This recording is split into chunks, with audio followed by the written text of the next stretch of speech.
안녕하세요. 한국에너지기술평가원 성과총괄실의 이지윤 변호사입니다. 지금부터 연구 부정행위와 제재처분 사례에 대하여 설명드리겠습니다.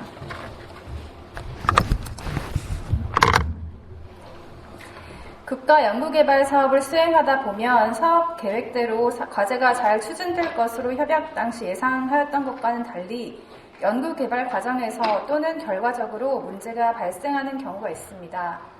이와 같은 경우 모든 경우에 제재 처분이 이루어지는 것은 아닙니다. 법은 법에서 명시적으로 규정하고 있는 연구 부정행위 등 제재 사유에 해당되면 제재 처분할 수 있도록 되어 있습니다. 따라서 제재 처분 없이 연구 과제를 원활하게 종료하기 위해서 제재 처분 관련 규정을 명확히 숙지할 필요가 있습니다. 연구개발 과제 수행과 관련하여서는 국가연구개발혁신법이 적용됩니다. 국가연구개발혁신법은 2021년 1월 1일 시행되었습니다. 그 전에는 국가 R&D 사업 운영 및 관리에 적용되는 법률이 정부 부처별로 각기 상이하게 운영되었는데 국가연구개발혁신법 제정 시행으로 국가 R&D 사업 관련해서 타 법령에 우선하여 국가연구개발혁신법이 적용되게 되면서 관리 기준이 일원화되었습니다. 국가연구개발혁신법은 연구자의 연구 자율성을 높이는 대신 부정한 행위 등 문제가 발생하면 제재 처분을 강화하도록 규정하고 있습니다. 사안에 따라 제재 범위는 달라지는데 참여 제한은 최대 10년까지, 제재 부과금은 이미 지급한 정부 연구개발비의 5배까지 부과할 수 있습니다. 연구 부정행위 등의 제재 사유는 국가연구개발혁신법 제32조 제1항에 규정되어 있습니다. 제1호는 연구개발 과제 수행 과정과 결과가 극히 불량한 경우입니다.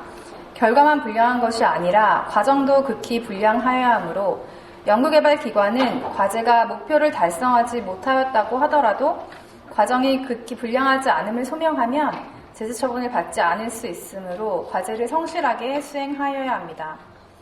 2호는 법 또는 협약에 따른 의무를 고의로 불이행함으로써 연구개발 과제가 변경되거나 중단된 경우입니다. 3호는 법 제31조 제1항 각호에서 정하고 있는 부정행위가 발생한 경우인데 해당 조문을 살펴보면 연구개발 자료나 성과를 위조, 변조, 표절한 행위, 연구개발비의 사용 용도와 기준을 위반한 행위, 규정을 위반하여 연구개발 성과를 소유한 행위, 보안대책을 위반하거나 보안사항을 누설, 유출한 행위, 거짓이나 부정한 방법으로 연구개발 과제를 신청하거나 수행한 행위, 기타 국가연구개발 활동의 건전성을 저해한 행위가 여기에 해당합니다. 이 중 적발 사례를 살펴보면 연구개발비 사용 용도와 기준 위반 행위가 자주 발생하므로 주의하실 필요가 있습니다. 4호는 정당한 사유 없이 연구 수행을 포기한 경우입니다. 5호와 6호는 기술료를 미납하거나 정산 회수금을 미납한 경우입니다. 이와 같은 제재 사유가 발생할 경우에 제재의 처분은 누구에게 이루어질까요? 국가연구개발혁신법은 연구개발기관, 연구책임자, 연구자, 연구지원 인력 또는 연구개발기관 소속 임직원을 제재 대상으로 정하고 있습니다. 여기에서 언급된 모든 자에게 제재 처분이 이루어지는 것은 아닙니다. 구체적인 사안별로 연구 부정행위 등의 귀책 사유가 있는 대상자가 누구인지를 검토하여 제재 대상자를 선정합니다. 이렇게 정해진 제재 대상자에게는 참여 제한, 제재 부과금, 환수금 처분이 이루어질 수가 있습니다. 참여 제한은 제재 사유에 귀책이 있는 대상자에게 10년 이내의 범위에서 국가 연구개발 활동에 대한 참여를 제한하는 행정처분입니다. 참여 제한 처분은 받은 이후의 신규 과제뿐만 아니라 현재 진행 중인 계속 과제의 참여도 제한됩니다. 다음으로 제재 부과금 처분은 이미 지급한 정부 연구개발비의 5배의 범위에서 부과되는 금전적 제재입니다. 참여 제한과 제재 부과금은 구체적인 사정에 따라서 선택적으로 부과되기도 하고 병과되기도 합니다.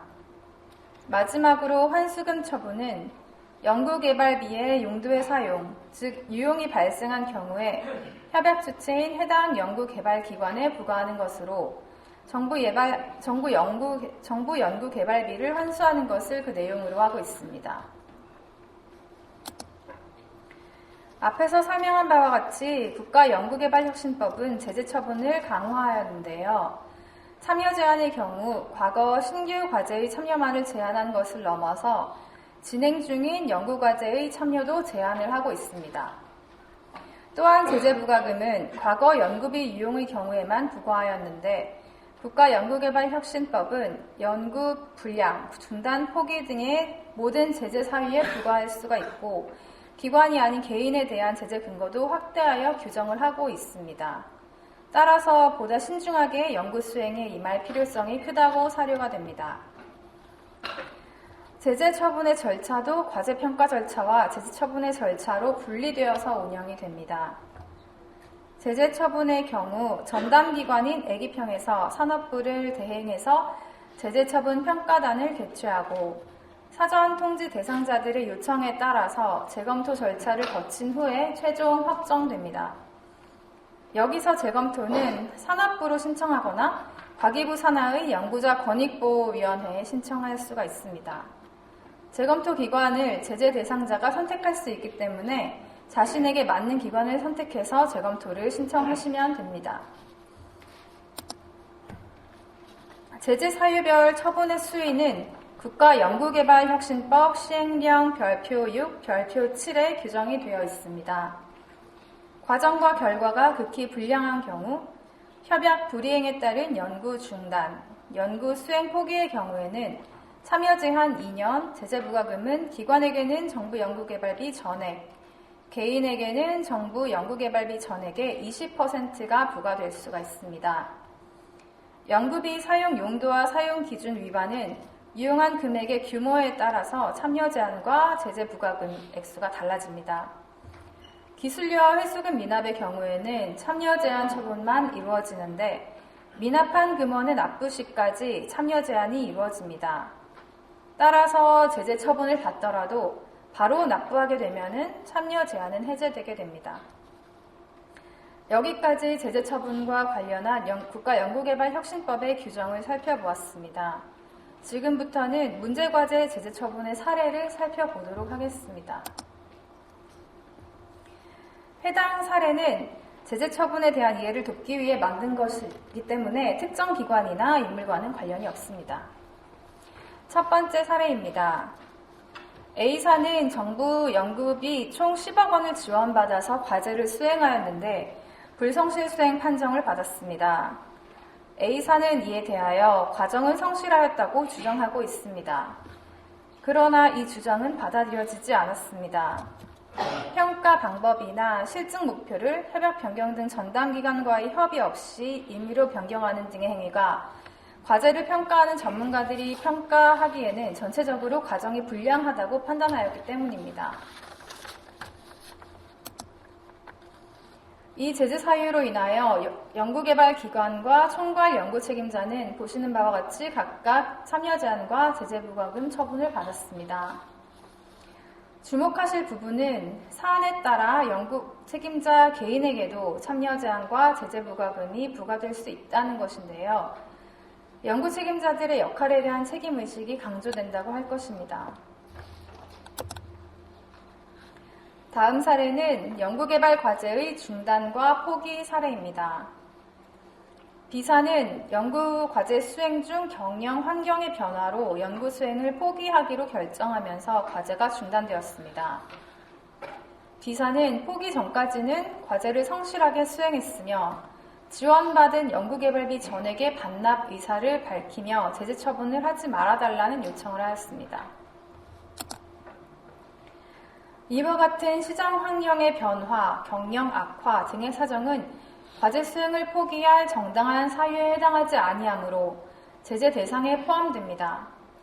B 회사는 연구비 전액의 반납 의사를 밝혔으나 국가연구개발혁신법에는 정부 지원금 전액 반납에 따른 면제 규정이 없기 때문에 현재로서는 감경 요소로만 고려될 수 있음을 유의하시기 바랍니다. 마지막 사례입니다. 시의회사는 연구 과제 수행 중 경영 자금이 부족하자 대표 지시로 연구 책임자 강힘찬이 허위 용역 발주를 통해 연구비를 편취하였습니다. 연구 책임자는 대표자의 말을 거역할 수 없었으며 연구비에 대한 모든 권한은 대표자가 가지고 있다라는 이유로 항변을 하였습니다. 그러나 이 사례에서 연구 책임자에게도 대표자와 동일한 제재 처분이 부과되었습니다. 국가연구개발혁신법 및 협약서상 연구 책임자의 연구개발비 관리 의무가 있기 때문에 대표의 지시가 있었다고 하더라도 연구 책임자가 완전히 면책되기는 어렵습니다. 실제로 소규모 연구개발 기관에서 대표의 지시에 의해 이와 같은 사례가 종종 발생하게 되는데 실제 제재 처분이 부과되면 이를 대표가 전적으로 책임져 주지 않기 때문에 연구 책임자로서의 역할과 주의 의무를 확인하고 이를 준수하기 위한 노력이 필요합니다. 마지막으로 부패 공익신고제도에 대하여 말씀드리겠습니다. 한국에너지기술평가원이 지원하는 연구개발 사업과 관련한 부정부패 행위를 인지한 누구나 신고 가능하며 신고 방법은 애기평 홈페이지 부패 공익신고센터를 참고하시면 됩니다. 공익신고자 보호법에 따라서 신고자는 보호되고 국가연구개발혁신법에 따른 제재 시에 신고자에 대한 처분 감면 등이 이루어질 수가 있습니다. 이상 발표를 마치겠습니다. 감사합니다.